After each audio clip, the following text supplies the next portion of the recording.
예레미야 애가 1장 12절로 22절까지 말씀 교독해 올리겠습니다. 지나가는 모든 사람들이여, 너희에게는 관계가 없는가? 나의 고통과 같은 고통이 있는가? 볼지어다. 여호와께서 그의 진노하신 날에 나를 괴롭게 하신 것이로다.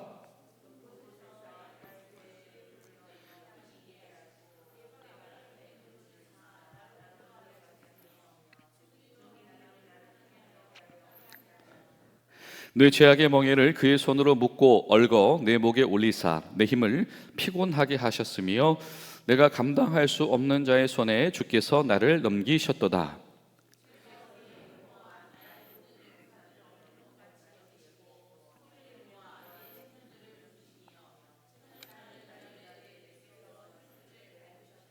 이로 말미암아 내가 우니 내 눈물이 물같이 흘러내리며 나를 위로하여 내 생명을 회복시켜 줄 자가 멀리 떠났음이로다. 원수들이 이김에 내 자녀들이 외롭도다.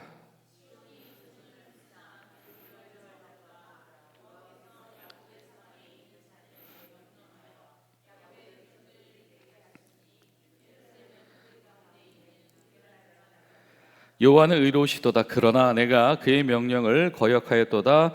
너희 모든 백성들아, 내 말을 듣고 내 고통을 볼지어다. 너희 처녀들과 나의 청년들이 사로잡혀 갔도다.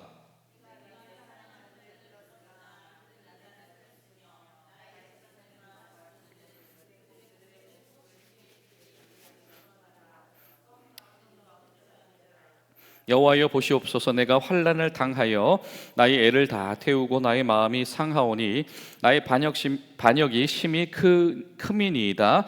밖에서는 칼이 내 아들을 빼앗아 가고 집 안에서는 죽음 같은 것이 있나이다.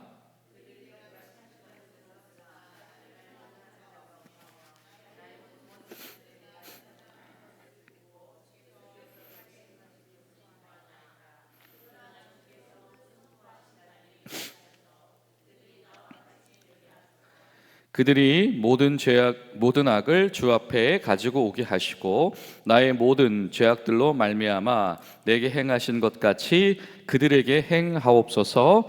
나의 탄식이 많고 나의 마음이 병들었나이다. 아멘.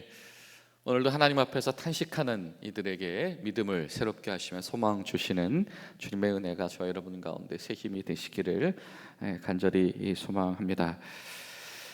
용사들이 없는 것 같이 되어진 것, 그리고 이 청년들이 다 부서져 버린 것, 그리고 딸들이 다 짓밟힘 당한 것, 그리고 결정적으로 예루살렘이 불결한 자로 하나님 앞에서 취급받게 되어지는 것, 부정하며 부족하며 오염되었다라고 하는 것이죠. 이 단어들을 아마 한마디로 압축하면 이렇게 다가올 겁니다. 뭐냐면 미래가 없다라고 하는 것이죠. 이 예레미야 애가는 이제 우리에겐 미래가 없구나라고 하는 정말 그 절망의 벼랑 끝에 서 있는, 그러나 그럼에도 불구하고 신앙 안에서 이 상황을 해석하고 싶어하는 바로 그런 이 처절한 이 신앙인의 절규를 우리에게 전하고 있습니다. 그렇기 때문에 마찬가지로 하나님 앞에서 내 힘으로, 내 지혜로, 내 지식으로 감당할 수 없는 그 현실들 가운데에서 하나님, 내가 이 소망이 없는 것 같은 이것 가운데서 내 인생을 제대로 해석할 수 있겠습니까? 라는 질문 속에 봉착한 이들에게 오늘 예레미야의 말씀이 큰 위로와 힘이 되시기를 간절히 소망합니다. 하나님께서 진노하셨다라고 이야기를 하시죠. 그날은 하나님께서 진노하신 날이다라고 하는 겁니다. 이 진노라고 하는 날은 말 그대로 이 성경의 언어 속에서도 아주 뜨겁게 화내는 것을 이야기를 합니다. 분노하는 것을 이야기를 하는 것이죠. 그리고 이것은 보통 하나님을 대적하는 자들에게 향하는 어휘인 겁니다. 하나님께서 주의 백성들을 마치 대적들, 원수들을 갚는 것처럼 아주 격렬하게 화를 내셨다라고 하는 것이죠. 이런 하나님께서 우리에게 화내신다라고 하는 것이 상상이 됩니까?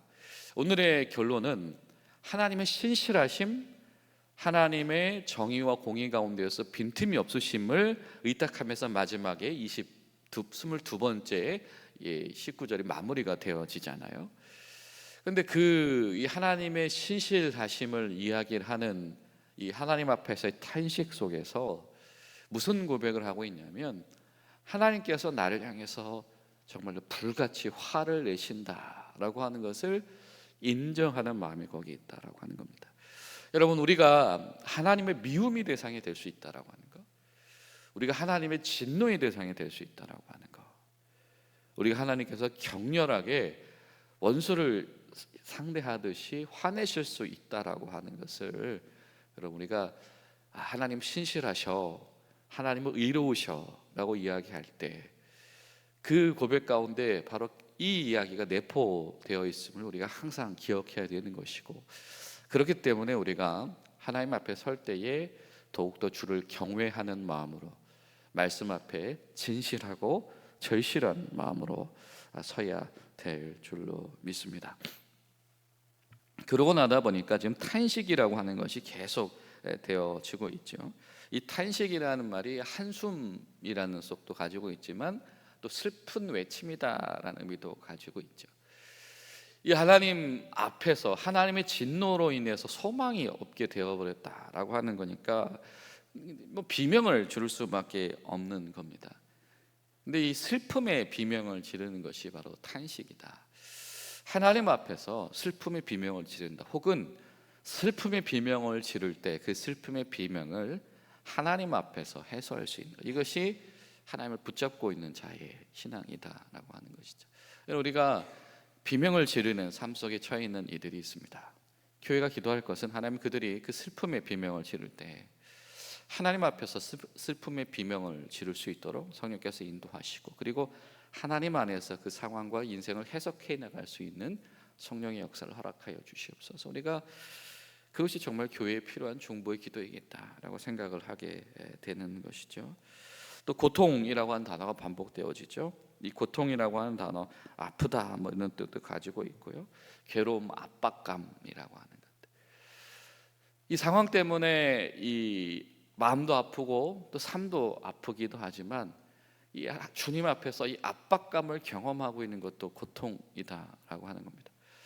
하나님께서 진노하신 하나님께서 진노의 대상이 된 우리에게 원하는 것이 무엇이겠는가 라고 하는 압박감을 가져가는 것, 여러분, 이것이 바로 탄식하는 신앙이다라고 하는 것이죠. 여러분, 어떠십니까? 하나님께서 주신 압박감이 저와 여러분 가운데 있습니까? 어떤 분들은 이렇게 표현을 하기도 하죠. 거룩한 부담감. 근데 이 거룩한 부담감이라고 하는 것이 내가 뭐 하나님 나라를 위해서 무언가를 좀 해야 되는데 우리가 기여의 문제로, 어떤 뭐 봉사의 문제로 이 거룩한 부담이라고 하는 것을 수용할 때가 있습니다.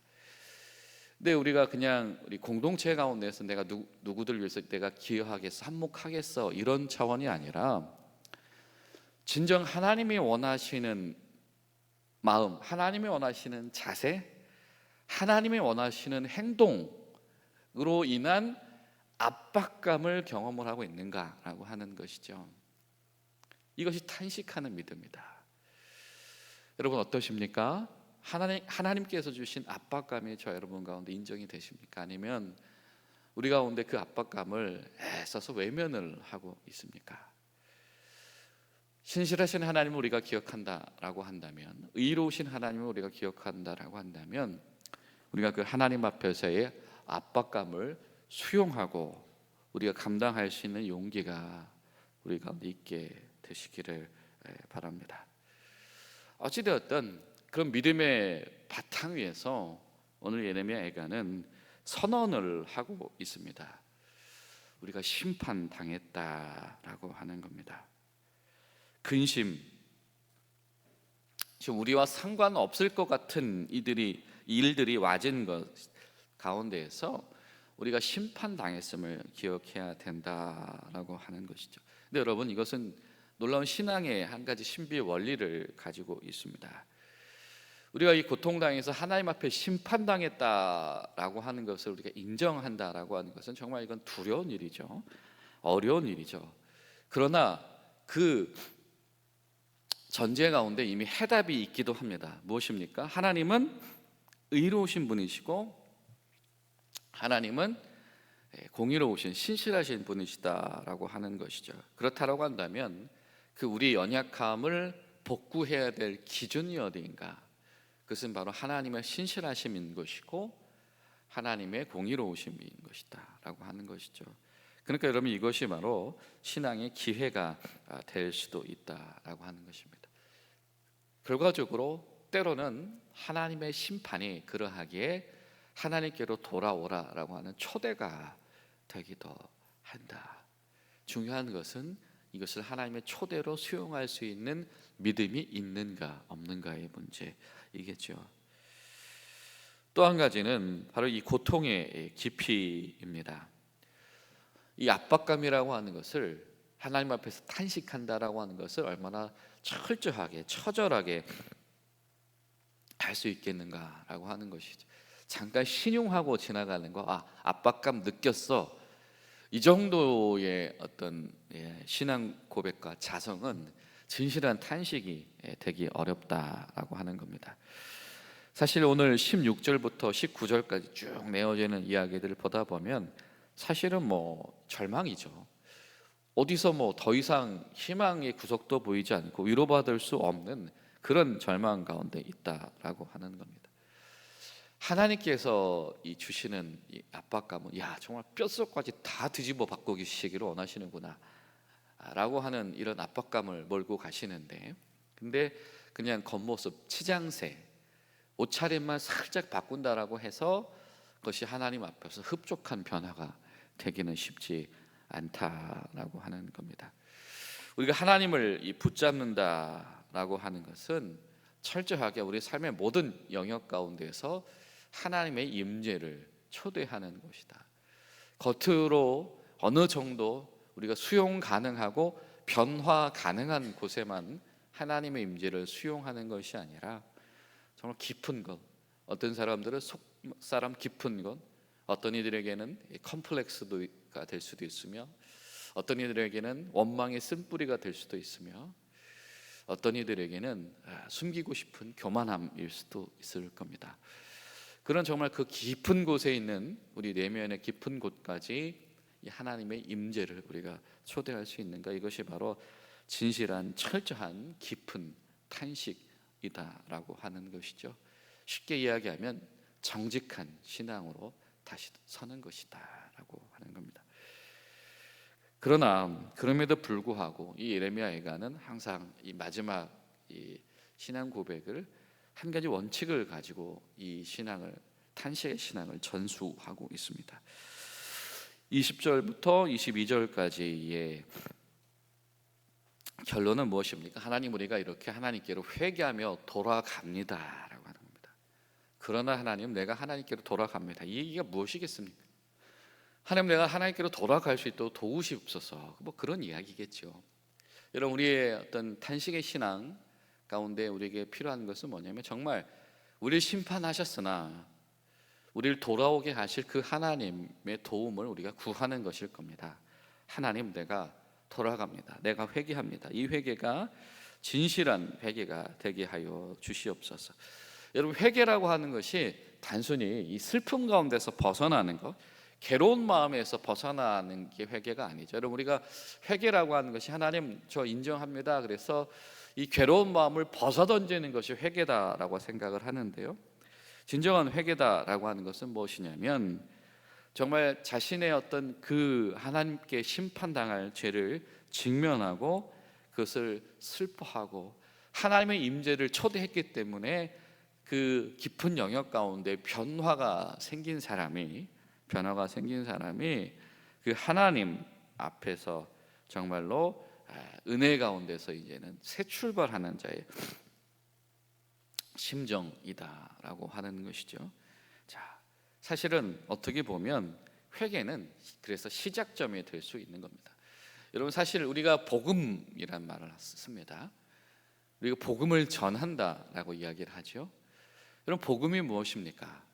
하나님의 은혜와 하나님의 자비로 우리가 하나님의 자녀됨을 인정받았다라고 하는 것이 복음 아니겠습니까? 근데 이런 복음의 첫 단추가 무엇이죠? 그런 한량없는 하나님의 자비 앞에서 우리가 회개하는 것입니다. 우리 죄인됨을, 우리가 본질상 하나님의 원수됨을 우리가 회개하는 것이죠. 그렇습니다. 복음의 첫 출발점은 바로 회개입니다.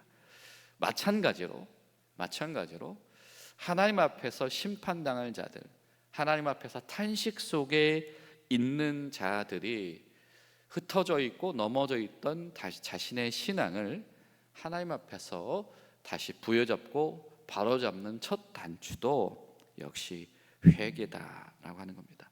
하나님, 내가 주 앞으로 돌아갑니다. 딴 길로 가게 하지 마시옵소서. 이렇게 기도하는 이들이 하나님의 성품에 접근을 할 수가 있는 겁니다. 그러고 나니까 신앙 고백이 나오게 되는 겁니다. 하나님은 어떤 분이시냐면 하나님은 공의롭게 심판하신 하나님이십니다. 하나님, 저렇게 심판받을 이들이 많이 있었네요. 하나님, 그들에게도 하나님의 공의로운 심판이 임하게 하시옵소서. 여러분, 이게 타인을 향한 이 하나님의 어떤 이 경륜의 회복을 말하는 것이기도 하지만 이것의 전제는 무엇입니까? 그런 하나님의 신실하심과 공의로우심 때문에 내가 심판받았다라고 하는 것을 인정하는 겁니다. 그러니까 우리의 언어로 이야기를 하면, 하나님, 나도 심판의 대상이고 그들도 심판의 대상이며, 나도 하나님께 돌아오고 회복해야 될 대상들이고 그들도 하나님 앞에 돌아오고 회복해야 될 대상들이다라고 하는 것. 중요한 것은 하나님의 의로우심, 하나님의 진실하심이 세워지는 것이다 라고 하는 것이죠. 다른 말로 표현하면 그 순간에도 하나님 나라를 꿈꾸고 있는 것입니다. 여러분, 우리가 탄식 속에서도 하나님 나라를 여전히 꿈꿀 수 있는가?